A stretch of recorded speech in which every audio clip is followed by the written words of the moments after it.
नमस्कार, आप देख रहे हैं न्यूज वन इंडिया। मैं हूं आपके साथ पूजा यादव। उत्तर प्रदेश में 7वें चरण के लिए कल मतदान होगा। 9 जिलों की 54 सीटों पर कल वोटिंग होगी।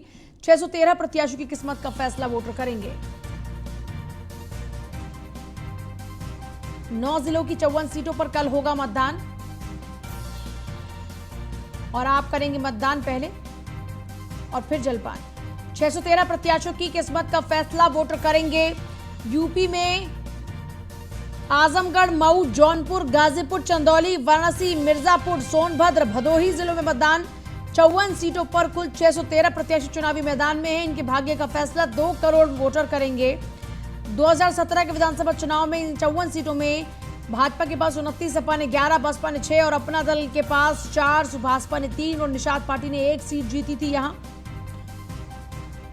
और इस बार टक्कर कांटे की है।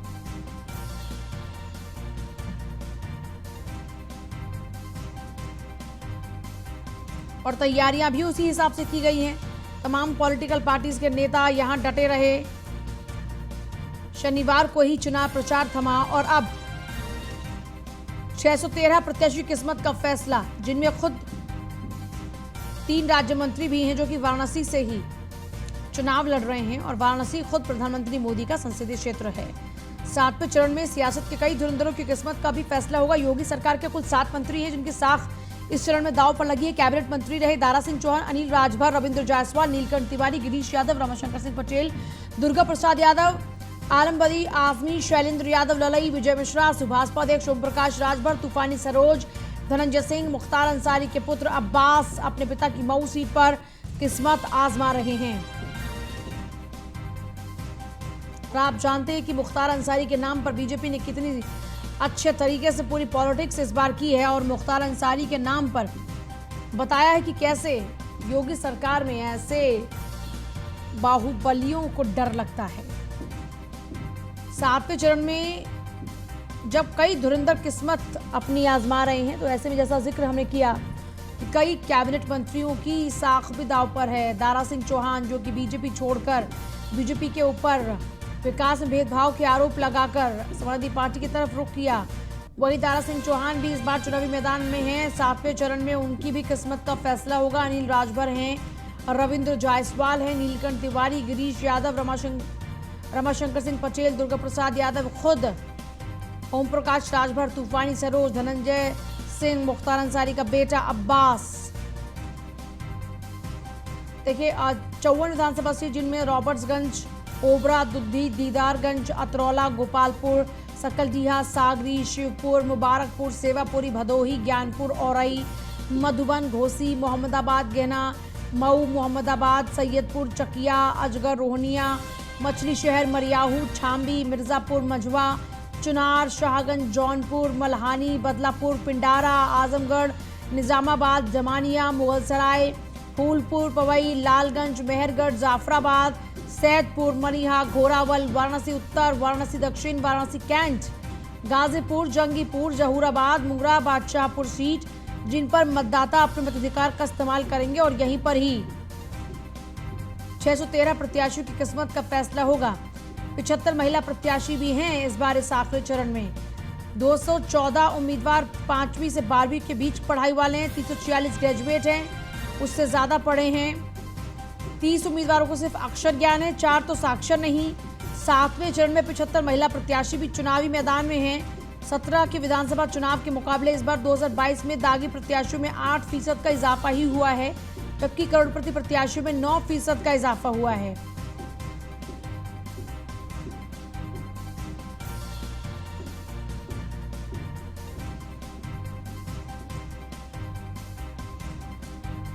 अंतिम चरण में प्रधानमंत्री मोदी के संसदीय क्षेत्र वाराणसी समेत पूर्वांचल के 9 जिले शामिल हैं। यूपी में अब तक 403 सीटों में से 349 सीटों पर वोटिंग हो चुकी है। और वाराणसी से ब्रजेश मेरे साथ जुड़ रहे हैं, मेरे सहयोगी। ब्रजेश, काशी में पहुंचे हैं आप, काशी नगरी, भगवान शिव की नगरी, खुद प्रधानमंत्री मोदी का संसदीय क्षेत्र।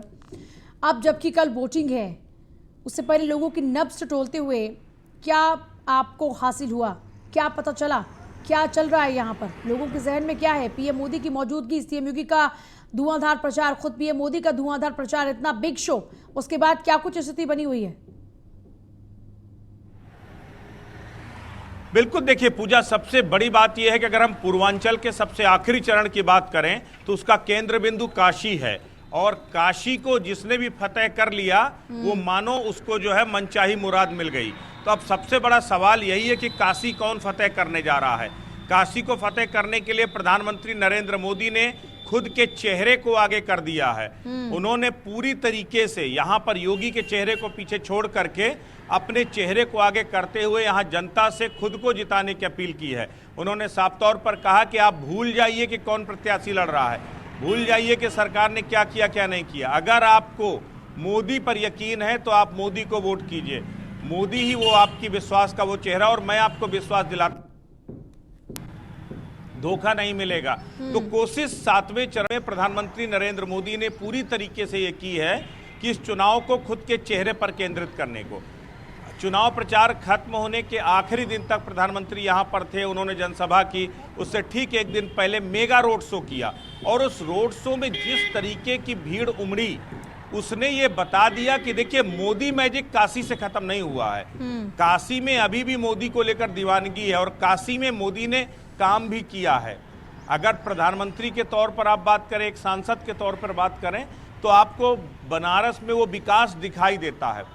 आप काशी विश्वनाथ चले जाइए, आप इसके साथ गंगा घाट में चले जाइए, आप कहीं भी जाइए आपको लगेगा कि काशी बदली है। आप सड़कों पर चले जाइए, इसी जिन सड़कों पर हम खड़े हुए हैं यही सड़कें पहले इतनी तंग हुआ करती थी कि यहाँ पर चलना मुश्किल होता था, लेकिन आज यहाँ पर जो है आप आराम से जो है 2 लेन बन चुकी हैं। तो इस तरीके से बदलाव तो हुआ है। अब अगर ये विकास वोट के लिए कोई पैमाना है तो ये बात समझ लीजिए कि बीजेपी यहाँ से अपराजय है। लेकिन दरअसल ये चुनाव उत्तर प्रदेश का है। उत्तर प्रदेश की सियासत में मुद्दे अलग हो जाते हैं, लोगों की जो सोचने का तरीका है वो अलग हो जाता है। यहाँ लोकल पॉलिटिक्स हावी हो जाती है, यहाँ कास्टिज्म फैक्टर हावी हो जाता है। यहाँ पर अगर आप देखिए तो जो है अलग अलग चेहरों को लेकर के बात होने लगती है। तो ये सब मैटर भी इस बार करेंगे। लेकिन एक बात तो तय है कि प्रधानमंत्री नरेंद्र मोदी ने काशी आकर के बहुत सारे समीकरणों को बदल दिया। यहाँ की 8 विधानसभा सीटें हैं, 8 विधानसभा सीटों में से 6 बीजेपी के पास हैं, एक कृष्णा पटेल, माफ कीजिएगा, अनुप्रिया पटेल की पार्टी जो अपना दल एस है उसके पास, और एक राजभर के पास थी, वो भी पहले जो है बीजेपी के साथ थे, अब सपा के साथ है। तो कुल मिला के 7 सीटें अभी भी बीजेपी और सहयोगी दलों के पास है। इन्हें बचाना, इनको दोबारा फतेह करना, ये बड़ी चुनौती है। लेकिन इस बार 4 सीटों पर कांटे की टक्कर है, यानी 8 में से 4 सीटें ऐसी हैं जहां पर किसी भी करवट बैठ सकता है ऊंट। तो इसीलिए प्रधानमंत्री नरेंद्र मोदी ने यहां खुद का स्टेक सामने लगाया है। अच्छा, संदीप का एक बार रुक करेंगे। संदीप, क्योंकि आप आजमगढ़ में हैं और इसको भले ही अच्छा खासा पहले सपा का गढ़ माना जाता हो, लेकिन सपा की राह यानी सपा की डगर भी इस बार इतनी आसान नहीं है बसपा की मौजूदगी के चलते। लेकिन ये तमाम जो बातें हम कर रहे हैं, फिलहाल इसमें कितनी सच्चाई बनी हुई है? मैं आपको बता दूं सर जी, ये सही बात है कि जितना ये सपा का गढ़ है उससे कहीं कम बसपा का भी गढ़ नहीं कहा जाता है। बसपा भी यहाँ पे हमेशा सपा को टक्कर देती रही है, कभी 4 सीटें निकाल जीतती है यहाँ।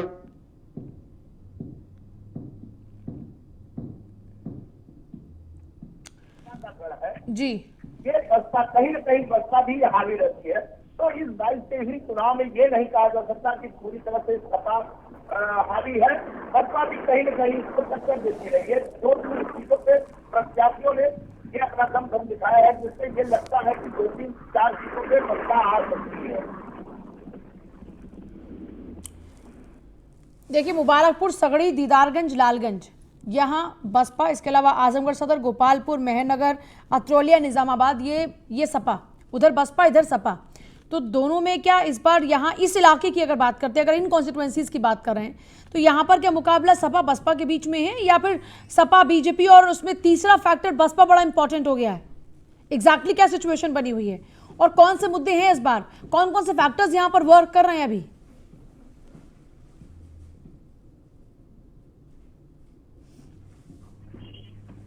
संदीप, शायद आवाज ठीक से नहीं पहुंच रही है, लेकिन ब्रजेश का एक बार फिर से रुख करेंगे। ब्रजेश, क्योंकि अब आप उत्तर प्रदेश के चुनाव में लगभग उत्तर प्रदेश के हर कोने को छू चुके हैं और आपने देखा भी, और आपका अपना खुद का तजुर्बा इतना ज़बरदस्त है कि आप अच्छे तरीके से नस नस से वाकिफ़ हैं उत्तर प्रदेश की राजनीति के।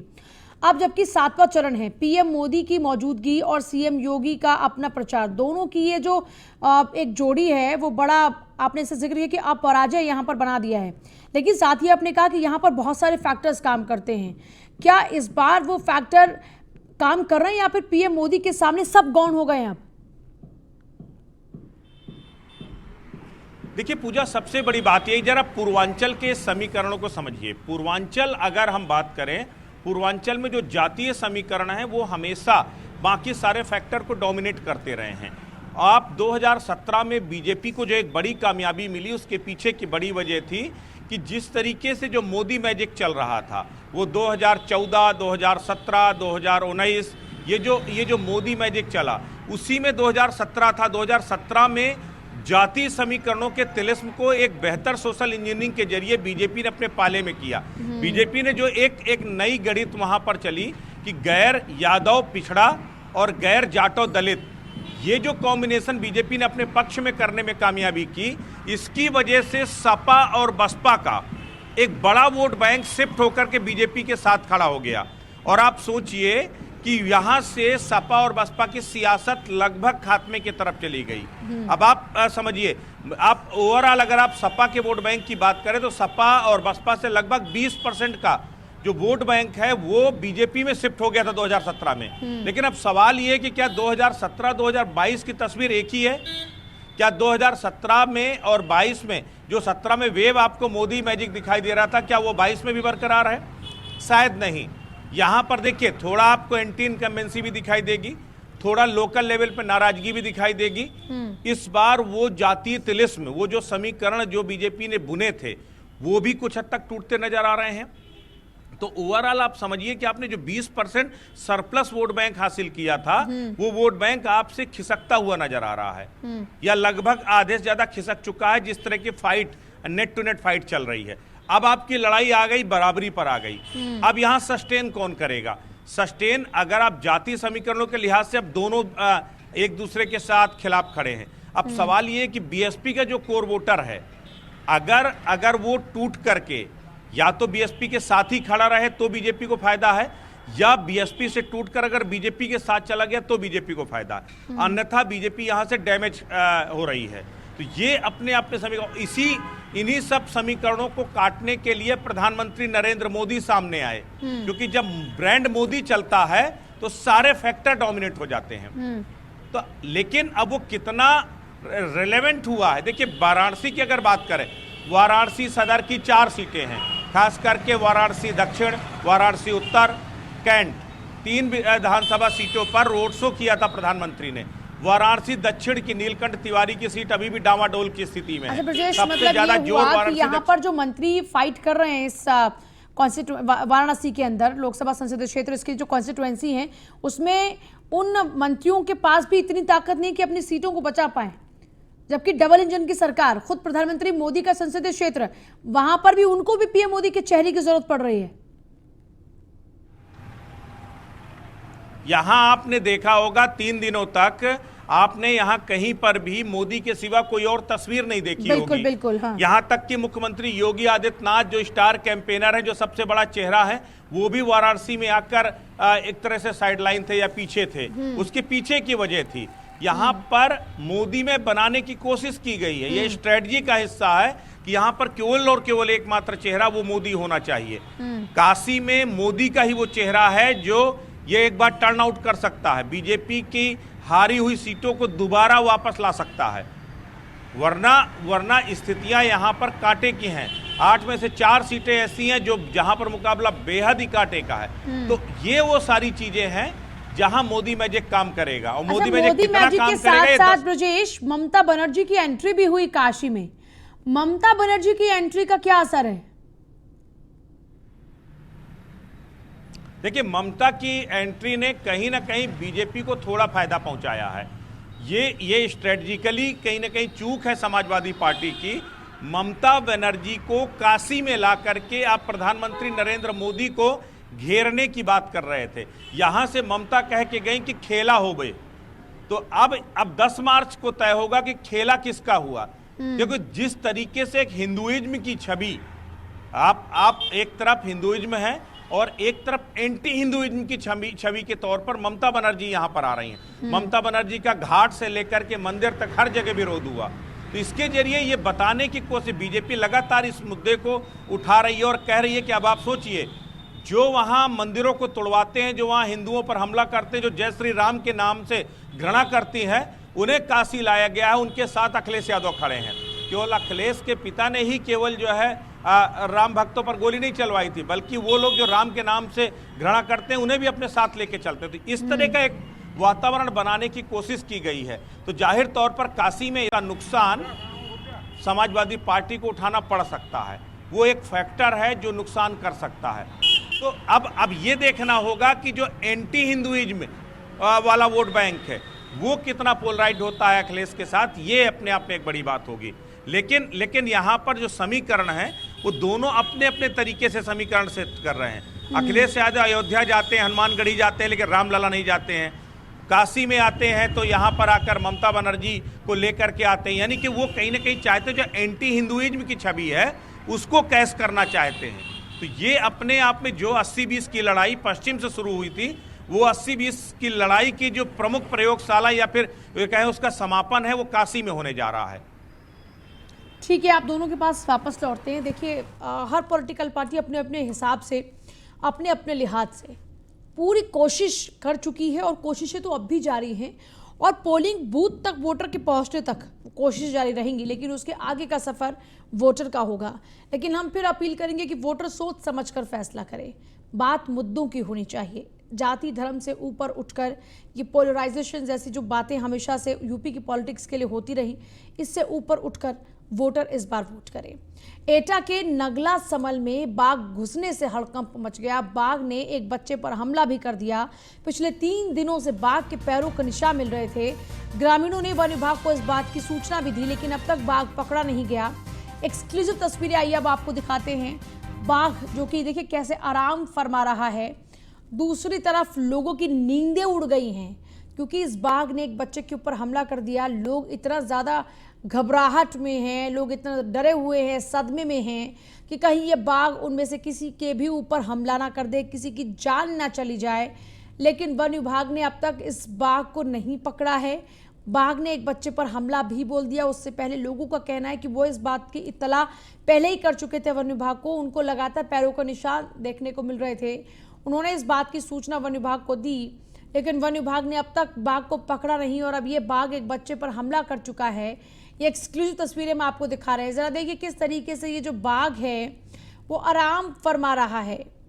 बाघ ने एक बच्चे पर अब तक हमला भी कर दिया है और लोग इधर उधर खड़े हुए हैं। आप ज़रा देखिए किस तरीके से लोग चर्चाएं कर रहे हैं। और एक ही जो शख्स है वो तो सेल्फी लेने की कोशिश कर रहा है उस बाघ के साथ में, इतनी दूरी से भी। सोचिए, एक तरफ डर है और एक तरफ अलग ही तरीके का क्रेज लोगों में है। एटा के नगला समल का ये पूरा का पूरा मामला है जहां पर आप ये तस्वीरें देख रहे हैं, जहां पर ये बाघ घुसाया है। और एटा के नगला समल में बाघ घुसने से हड़कंप मचा हुआ है। लोग दहशत के साए में जीने को मजबूर हो गए हैं। अब उनको डर लग रहा है कि उनमें से किसी के ऊपर भी हमला ना कर दे ये बाघ। एटा के नगला समल में बाघ घुसने से हड़कंप मच गया। लोग डरे हुए हैं, दहशत के साए में हैं।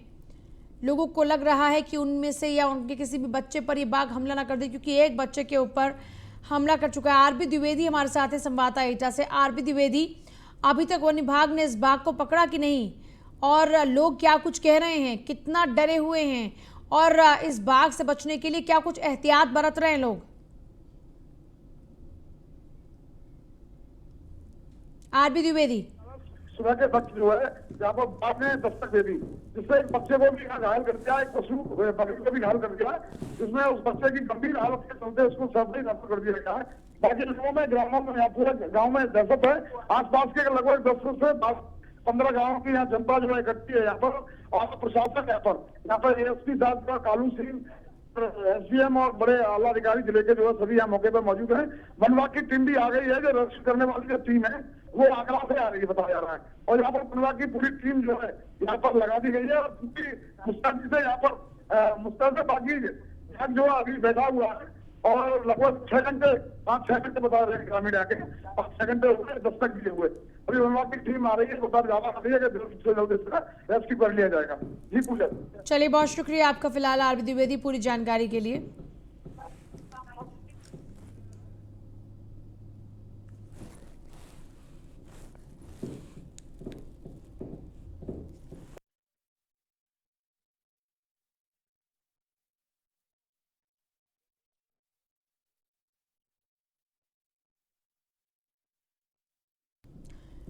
और कानपुर के चकेरी एयरपोर्ट पर बड़ा हादसा टल गया। लैंडिंग के वक्त कोस्ट गार्ड के विमान का बाय इंजन फेल होने से रनवे से भटका विमान टक्कर के बाद जाकर रुक गया।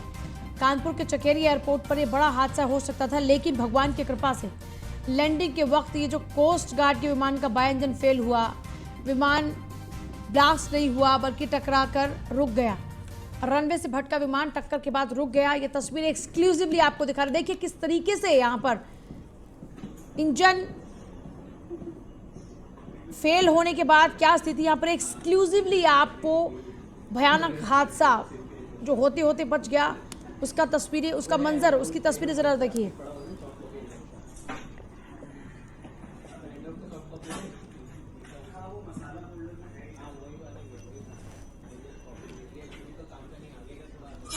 देखिए पहले ये रास्ता भटका और उसके बाद टक्कर खा के ये रुक गया। लैंडिंग के वक्त कोस्ट गार्ड,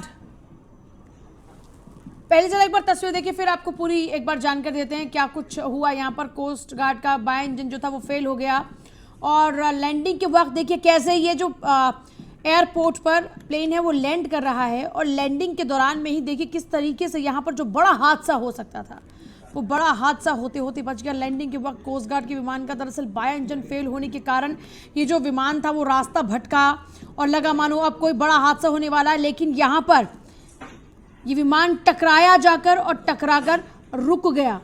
और बड़ी बात है कि रुकने के बाद ब्लास्ट नहीं हुआ। बहुत बड़ा हादसा हो सकता था, दर्दनाक हादसा ही हो सकता था, लेकिन देखिए कहते हैं जाको राखे साइयां मार सके ना कोई, तो यहाँ पर भी वही सिचुएशन है एग्जैक्टली। आप तस्वीरें जरा देखिए किस तरीके से टकराकर ये जो प्लेन है वहीं पर रुक गया। चकेरी एयरपोर्ट की ये तस्वीर है। चकेरी एयरपोर्ट पर लैंडिंग के वक्त कोस्ट गार्ड के विमान का बाय इंजन फेल होने के बाद ये विमान पहले दरअसल भटक गया रास्ता और उसके बाद यहाँ पर टकराकर विमान रुक गया।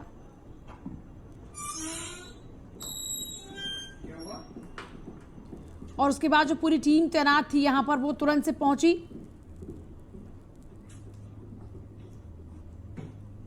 लैंडिंग के वक्त कोस्ट गार्ड के विमान का बाय इंजन फेल होने से बड़ा हादसा होते होते टल गया लकीली।